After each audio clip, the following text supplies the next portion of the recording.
સુપ્રભાતમ।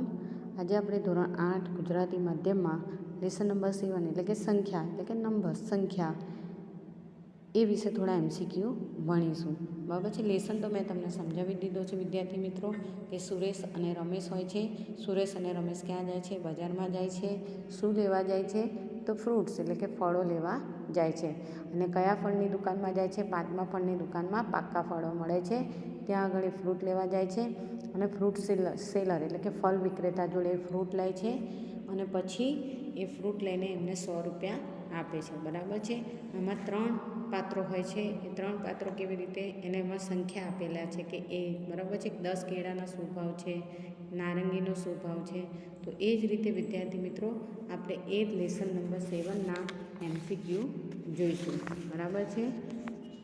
હવે રમેશ પહેલું જે MCQ છે, બહુ વિકલ્પો, આપેલા વિકલ્પોમાંથી સાચો વિકલ્પ શોધીને લખો। જો પહેલું છે રમેશઃ કુત્ર ગચ્છતિ, કુત્ર એટલે કે ક્યાં, તો રમેશ ક્યાં જાય છે? આપણમ એટલે કે બજારમાં, બરાબર છે। આપણમ એટલે શું કે બજારમાં જાય છે। રમેશઃ કુત્ર ગચ્છતિ? આપણમ। હવે બીજું જુઓ, કહ આપણમ ગચ્છતિ, તો કોણ દુકાનમાં જાય છે એટલે કે કોણ બજારમાં જાય છે? તો રમેશઃ, બરાબર છે। સુરેશઃ કિં ક્રેતુમ ઇચ્છતિ, સુરેશ શું ખરીદવા ઈચ્છે છે? ક્રેતુમ એટલે કે ખરીદવું, સુરેશ શું ખરીદવા ઈચ્છે છે?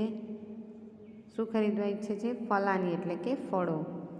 હવે ચોથું જુઓ, પશ્યત તત્રેવ ફલ વિપણી અસ્તિ ચલતુ ઇતિ વાક્યમ કહ વદતિ, પશ્યત તત્રેવ ફલ વિપણી અસ્તિ ચલતુ ઇતિ વાક્યમ કહ વદતિ, તો આ વાક્ય કોણ બોલે છે? રમેશ। હવે પાંચમું જોઈએ, પક્વાની ફલાની કસ્યા વિપણ્યામ સંતિ, પાકા ફળો છે કઈ દુકાનમાં મળે છે?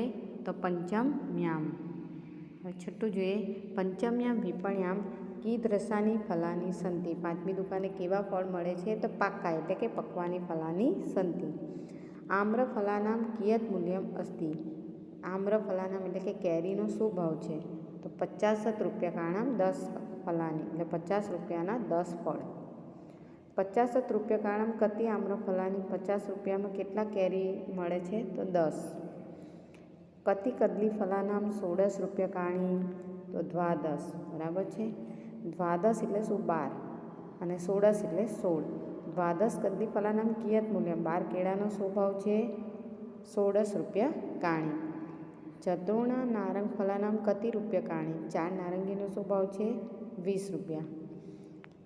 કતિ નારંગ ફલાનામ મૂલ્ય વિંશતિ રૂપ્યકાણી, કેટલી નારંગીનું પ્રાઇસ 20 રૂપિયા છે? તો ચતુર્ણામ એટલે કે 4, બરાબર છે વિદ્યાર્થી મિત્રો। આ તમારે MCQ યાદ રાખવાના છે। હવે આપણે આગળ થોડા MCQ જોઈશું। 30 કદલી ફલાનામ કિયત મૂલ્યમ, 30 કદલી ફલાનામ કિયત મૂલ્યમ, તો કયો આન્સર આવે? 40 રૂપ્યકાણી, બરાબર છે। એટલે કે 30 કદલી ફલાની એટલે કે કેળા, 30 કેળાનો શું ભાવ છે? તો 40। 14મું, સુરેશઃ કતિ કદલી ફલાની ક્રીણાતિ, સુરેશ કેટલા કેળા ખરીદે છે? તો 30 એટલે શું આન્સર આવશે? 30, બરાબર છે। હવે 15મું જોઈએ, કહ 30 કદલી ફલાની ક્રીણાતિ, કોણ 30 કેળા ખરીદે છે? તો કોણ ખરીદે છે? સુરેશ, બરાબર છે। કહ 12 નારંગ ફલાની ક્રીણાતિ, કોણ 12 નારંગી ખરીદે છે? તો કોણ ખરીદે છે? રમેશ, બરાબર છે। રમેશ કેટલી નારંગી ખરીદે છે? 12 એટલે કે 12। અને આ બધા MCQ તમને ક્યારે યાદ રહેશે? કે જ્યારે તમે લેસન વાંચ્યો હશે તો તમને ખબર પડશે કે રમેશ કેટલી નારંગી ખરીદે છે, સુરેશ શું લે છે, કેટલા કેળા લે છે, બરાબર છે। કદલી ફલાનામ 40 નારંગ ફલાના ચ ષષ્ઠી ઇતિ વાક્ય કહ વદતિ, તો એ વાક્ય કોણ બોલે છે? ફળ વિક્રેતા એટલે કે ફળ વિક્રેતા, બરાબર, જે ફળ વેચનાર હોય છે તે। 19મા નંબરમાં જઈએ, કહ ફળ વિક્રેતારમ 100 રૂપ્યકાણીમ દદાતિ, કોણ ફળ વિક્રેતા જે હોય છે ફળ વેચનારને 100 રૂપ્યકાણી એટલે કે 100 રૂપિયા આપે છે? તો કોણ આપે છે? રમેશ આપે છે, બરાબર છે।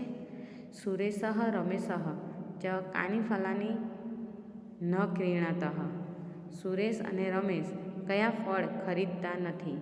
તો કયું ફળ જો કદલી ફલાની એ લોકો લે છે? નારંગ ફલાની।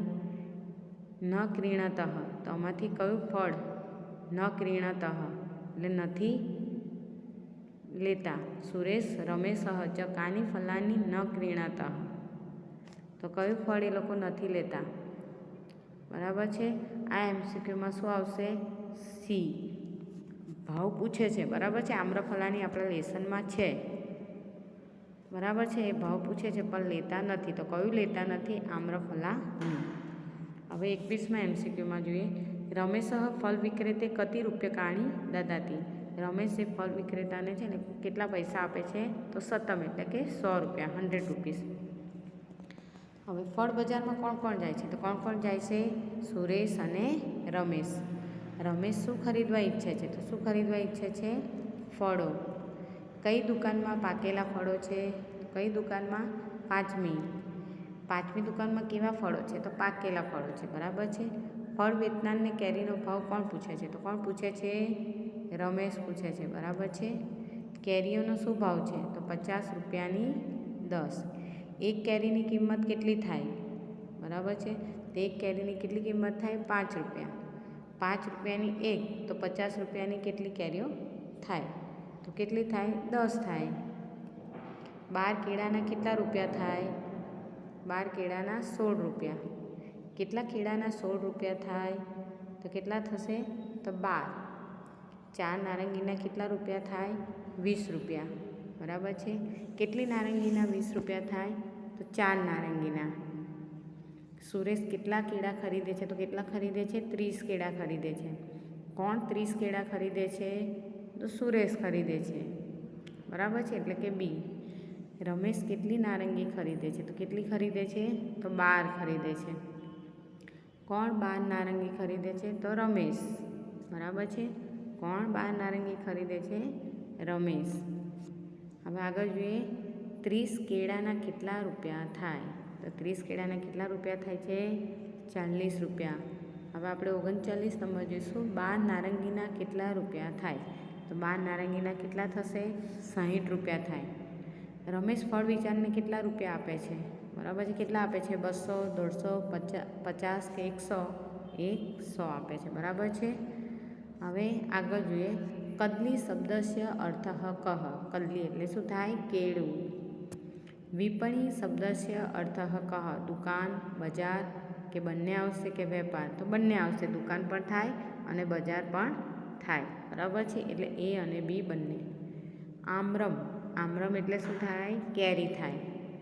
ખરીદવા માટે એટલે શું થાય? ક્રેતુમ. બજાર, દુકાન આ શબ્દ માટે સંસ્કૃત શબ્દ આપો. તો બજાર અને દુકાન એને સંસ્કૃતમાં શું કહેવાય છે? આપણઃ. નારંગી આ શબ્દ માટે સંસ્કૃત શબ્દ કયો છે? નારંગ ફલમ. નારંગી ઉપરથી નારંગ ફલમ તમારે યાદ રાખવાનું છે. હવે ભારત દેશમાં કેટલા જ્યોતિર્લિંગો છે? 12 જ્યોતિર્લિંગો છે. બરાબર છે વિદ્યાર્થી મિત્રો. તો આ બધા જ એમસીક્યુ લેસન નંબર 7ના બરાબર છે. સુરેશ, રમેશ અને ફળ વિક્રેતા તમારે યાદ રાખવાના છે. અને આ જ એમસીક્યુમાંથી તમને ઇન્ટરનલ એક્ઝામમાં બરાબર છે તમારે તૈયારી કરવાની